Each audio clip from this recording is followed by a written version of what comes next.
Lynton, and this is Sketch and Tell.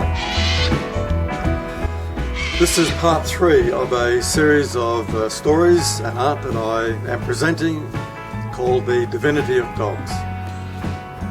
I really believe that life is a journey, and we are here to learn to grow spiritually and be transformed from the inside out. Not just for ourselves, but for the betterment of this world that we live in. I also believe that dogs are a divine gift to us to help us in our journey. Now, whether you believe this or not, I think you would agree that dogs really do enlighten us. They help us understand something about love and tolerance and comfort and compassion, loyalty, joyfulness, and even facing death. Dogs provide us with a clear example of all that is good in this world, and they are healers and educators, guides, protectors, tangible examples of what I sense is a divine presence with us in life, especially when we're facing the uncertainty and the unknownness of what's ahead. Out of all the dogs, and I love all dogs, but there's one that particularly I think embodies all that I've said. And I'm going to show you that dog now.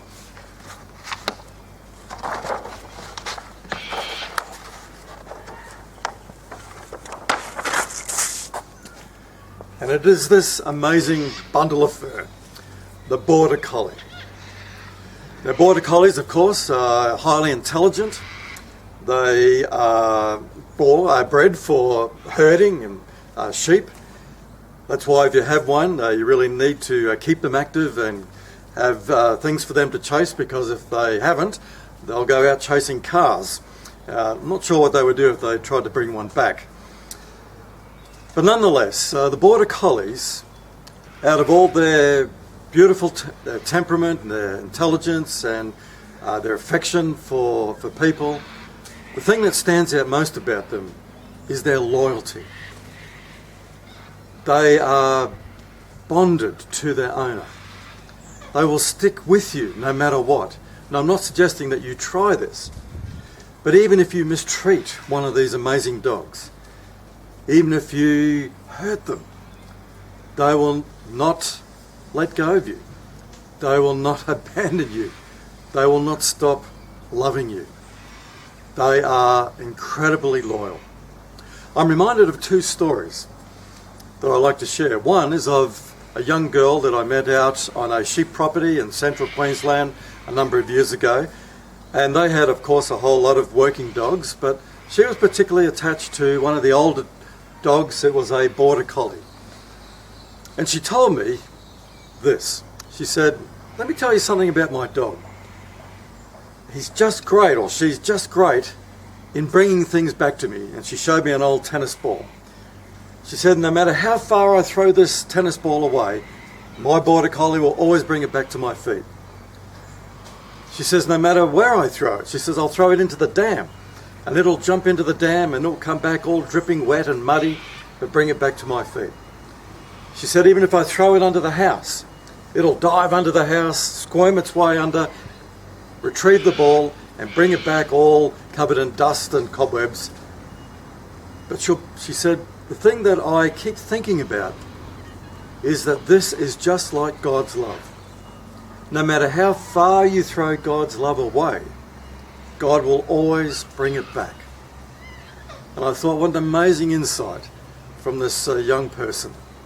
This is a good way to think about God's incredible loyal love towards us. We live in a world where love often has many strings attached. I'll only love you if you are good enough for me, if you look good enough, or if you don't hurt me or don't disappoint me. There might be this sense of, I'll only love you for a period of time until I find something better to love. But that's not God's love. God's love is unconditional. It's always there, no matter what. Even if we abuse it, misuse it, throw it away, it will be there for us. I'm also reminded of a story that I read of another border collie. Now we're going back a few years, but back into up in England, in fact on the border, England and Scotland. That's why border collies were given this name, because that's where they were originally bred, on the border. But this was of one of the farmers there who was paying a lot of money to have a very expensive operation done on his dog. He was getting a new hip transplant for his dog. And it was back in the days when veterinary science was just developing and evolving into something that allowed them to do this.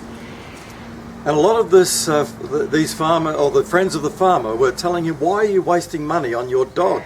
It's just a working dog. Put it down and get another one. But he said, let me tell you what happened. He said, I was up early the other morning and it was cold, it was wet, it was misty, and we had to gather some sheep in from a distant paddock and bring them into a corral, into a pen nearer to the shed where they could be treated. He said, we had done that and I was doing the latch up on the gate and my border collie was whining at me. And he said, because I was frustrated and tired and angry, or not angry, but just frustrated and feeling a bit miserable and grumpy, he said, I told my dog to sit and to not bother me, just stay there. But he said, what I didn't understand or realise was that coming down the side of the shed was a tractor. And the farmhand who was driving this large tractor didn't see the little dog in its path because of the mist. But the dog could see it coming and was trying to tell his master, but he had told it to stay. And that's where that dog stayed as the wheels of that tractor ran over its back hip. He said, that is why I am paying this money. Now I know that's an extreme case, but as I thought about that, again I thought about God's radical love towards us. That was mirrored and fleshed out in the person of Jesus. Not just in his life, in the way that he spoke about it and embraced people from all walks of life, but particularly as he faced death. And again, we're looking at a mystery here that I don't fully understand what was going on. But I do sense that from a human perspective, that on that night before he was arrested and then eventually taken to the cross, he was struggling about facing death. And we're told that in that garden, as he prayed, that he had the option, in a sense, to walk away from this. But he was driven by God's deep love for us. And we're told that at the end, he said, not my will, but yours be done. And somehow in that moment, he was expressing God, the depth of God's love for us, his willingness to even be crushed for us, to bring about forgiveness and healing and a whole new understanding of God. I like what someone said, that Jesus came not to change God's mind about us, but to change our minds about God.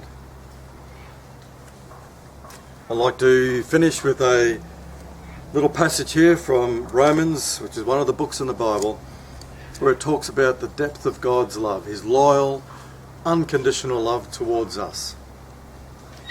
Romans chapter 8. What then shall we say in response to this? If God is for us, who can be against us? He who did not spare his own son, but gave him up for all of us, how will he not also, along with him, graciously give us all things? And then it just moves on a little bit. Who shall separate us from the love of Christ? Shall trouble, or hardship, or persecution, or famine, or even a lockdown? For as it is written, no, in all of these things we are more than conquerors through him who loved us. May you experience the depth and breadth and height of God's love today and this week. Have a colour-filled day.